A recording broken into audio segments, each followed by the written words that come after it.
How to log in into your Roadrunner email account. Hello guys, this is Atticus and welcome back to another tutorial video. In today's video, I'll teach you guys how you guys can log in into your Roadrunner email account. So without any further ado, let's dive right into it. First steps first, open up your web browser. On your web browser, simply search for Roadrunner email account.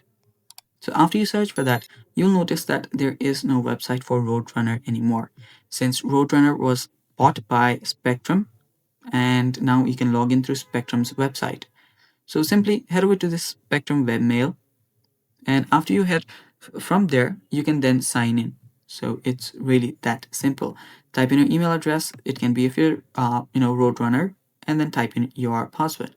Then tap on the sign in button, and then you'll get logged in into your account. And that's how simple it is.